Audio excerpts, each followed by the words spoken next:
ሰላም ጤና ይስጥልን። ይህ ሪፖርተር ቴሌቪዥን ነው። ከሪፖርተር ሰሙናዊ ዜናዎች ጋር ሄኖክ ያሬድ ነኝ። የህዳር አጋማሽ የመጀመሪያውን ዜናችንን ይዤ ቀርቤያለሁ። የሳውዲ አረቢያ መንግስት በኢትዮጵያውያን ላይ ላደረሰው ስቃይና እንግልት መንግስት ተመጣጣኝ እርምጃ እንደሚወስድ የውጭ ጉዳይ ሚኒስትሩ ዶክተር ቴድሮስ አድሃኖም አስታወቁ። ሚኒስትሩ ህዳር 13 ቀን ለአገር ውስጥ ጋዜጠኞች በሰጡት መግለጫ አንዳንድ ወገኖች የሳውዲ አረቢያ መንግስት በኢትዮጵያውያን ላይ ለወሰደው እርምጃ መንግስት ተለሳልሷል በማለት መተቸታቸው ተገቢ ያልሆነና ሁኔታውን ያላገናዘበ ነው ብለዋል። መጠየቅ ያለበት የለሰለሰ ወይም የጠነከረ እርምጃ ሳይሆን የሚወሰደው እርምጃ በእርጋታ የታሰበበትና ተመጣጣኝ መሆኑ ነው ሲሉም ሚኒስትሩ አስረድተዋል። መወሰድ ያለበት የሚያስፈልግ እርምጃ ካለ እንደርስበታለን ያሉት ዶክተር ቴድሮስ ተመጣጣኝ እርምጃ እንደምንወስድ ግን ላረጋግጥላችሁ እወዳለሁ ብለዋል። የተሰራ ያለው ኢንፋክት ቶሎ መጀመሩን የሚያሳይ ነው። እሱ ብቻ ሳይሆን ግን ቅድም ያልኩትን ባልደግሞ ይሻላል። በምክር ቤቱ በኩል በተቀመጡት 4 ግቦች እዛ ድረስ ተሄዶ ምን ሲሰራ እንደነበረ ይታወቃል። ስለዚህ ፋክቱ ለራሱ ቢናገር የሚሻል ይመስለኛል።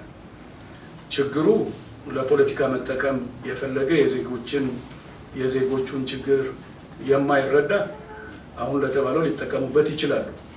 ግን አሁን ዜጎችን ለማገዝ ጥረት ማድረግ እንጂ የፖለቲካ ጥቅም ለማግኘት መንቀሳቀስ ኢትዮጵያዊነት ነው ብዬ አላምንም። እንዲያውም የወረደ የረከሰ አካሄድ ነው። እኔ ይሄን ሰምቼዋለሁ። በጣምም የሚያሳዝን ነው። እስከ ህዳር 13 ቀን ድረስ ከ19000 በላይ መመለሳቸውንና እነሱንም ለማቋቋም መንግስትና ክልሎች ተባብረው እየሰሩ መሆኑን ሚኒስትሩ ሳይገልጹ አላለፉም። የዮሐንስ አንበርብር ዘገባ። የስዊዘርላንድ ባንክ ለኢትዮጵያ የባቡር መስመር ግንባታ $1.4 ቢሊዮን ብድር አጸደቀም። ከአዋሽ እስከ ወልዲያ የሚዘረጋውን 389 ኪሎ ሜትር የባቡር መስመር ለመገንባት የሚውለውን $1.4 ቢሊዮን ለማበደር የተስማማው ክሬዲት ስዊስ ሰሞኑን ከገንዘብና ኢኮኖሚ ልማት ሚኒስቴር ጋር ተፈራርሟል። ባለፈው ሐምሌ የቱርክ ኩባንያ ያፒ ማደር ከንዚ ከኢትዮጵያ ምድር ባቡር ኮርፖሬሽን ጋር የባቡር መስመሩን በ1.7 ቢሊዮን ለመገንባት መስማማቱ ይታወሳል። ይህ በእንዲህ እንዳለ ቻንግቹን ሬልዌይ ቬሂክልስ የተሰኘው የቻይና ባቡር አምራች ኩባንያ 30 ዘመናዊ የረዥም ርቀት የመንገደኛ ባቡሮችን ለማቅረብ ከኢትዮጵያ ምድር ባቡር ኮርፖሬሽን ጋር ተስማማ። ኩባንያው ሰሞኑን ይፋ እንዳደረገው የተለያየ ይዘት ያላቸውንና በሰዓት 120 ኪሎ ሜትር መጓዝ የሚችሉ ባቡሮችን ለማቅረብ ከኮርፖሬሽኑ ጋር ከስምምነት ደርሷል። የውድነህ ዘነበ ዘገባ። በኦጋዴን አካባቢ ካሉብና ሂላላ በተሰኙ ስፍራዎች የሚገኙትን የተፈጥሮ ጋዝ ክምችቶች ለማልማት የማዕድን ሚኒስቴርና አንድ የቻይና ኩባንያ ተፈራረሙ። ስምምነቱ የፔትሮሊየም ልማትና የምርት ክፍፍል የተሰኙ 2 ውሎችን ያቀፈ ሲሆን ኩባንያው በ2 ዓመት ጊዜ ውስጥ ጥቅም ላይ ለማዋል ከስምምነት ላይ መድረሱን ምንጮች ለሪፖርተር ገልጸዋል። የኩባንያውን ስም ከመናገር የተቆጠቡት ምንጮች በኦጋዴን ውስጥ የሚገኙ 8 የነዳጅ ፍለጋ ብሎኮች በተጨማሪም እንደተሰጡት ተናግረዋል። በካሉብና ሂላላ የሚገኘው የተፈጥሮ ጋዝ ክምችት 116 ቢሊዮን ሜትር ኪዩብ የሚገመት ሲሆን ከክምችቱ ቡታጋዝ፣ ቤንዚን፣ ናፍጣና አሞኒያ ማዳበሪያ ማምረት እንደሚቻል የተሰሩ ጥናቶች ይጠቁማሉ።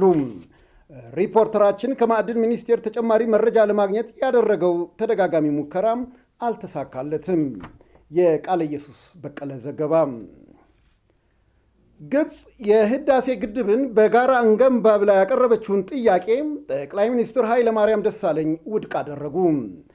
ኩዌት ሰሞኑን ባስተናገደችው የአፍሮ አረብ አገሮች የመሪዎች ጉባኤ አጋጣሚ ከጠቅላይ ሚኒስትር ኃይለማርያም ጋር የተገናኙት የግብፅ ጊዜያዊ ፕሬዝዳንት አድሊ መንሱር ናቸው የህዳሴውን ግድብ ግንባታ ግብፅ በጋራ ማከናወን እንደምትሻ የጠየቁት። አልጀዚራ እንደዘገበው ጥያቄውን ጠቅላይ ሚኒስትር ኃይለማርያም ሙሉ በሙሉ እንዳጣጣሉትም አስረድቷል። በሌላ በኩል የግብፅ የሱዳንና የኢትዮጵያ የውሃ ሀብት ሚኒስትሮች በሱዳን ዋና ከተማ ካርቱም ከ2 ሳምንት በፊት ተገናኝተው በህዳሴው ግድብ ግንባታ ላይ ቢመክሩም ውይይቱ ያለ ስምምነት በመጠናቀቁ በድጋሚ ለህዳር 9 ቀን ቀጠሮ ይዘዋል። ዮሐንስ አንበርብር እንደዘገበው አዲሱ የልማት ባንክ ቦርድ የተበላሸ ብድር እንዲመለስ መመሪያ ሰጠም። የኢንዱስትሪ ሚኒስትሩ አቶ አህመድ አብተውን ጨምሮ 4 አዳዲስ ባለስልጣናት የተካተቱበት የባንኩ አዲሱ ቦርድ በጨርቃጨርቅ ዘርፍ የተሰማሩ ኩባንያዎች ወደ ውጭ የሚልኩትን ምርት አሳድገው እንደተበላሸ የተቆጠረውን ብድር እንዲመልሱ መመሪያውን ሰጥቷል። የተበላሸ ብድር ካለባቸው ኩባንያዎች መካከል በግንባር ቀደምትነት የተቀመጠው በመቀለ ከተማ አካባቢ የሚገኘው የሼክ መሐመድ አልአሙዲ ኩባንያው ከቢረ ኢንተርፕራይዝ መሆኑ ታውቋል። ሪፖርተራችን ያነጋገራቸው የከቢረ ኢንተርፕራይዝ ዋና ስራ አስኪያጅ አቶ ፋሲል ታደሰም ስለ ጉዳዩ የደረሳቸው ነገር ስለሌለ ወደፊት አጣርተው እንደሚገልጹ አውግተውታል።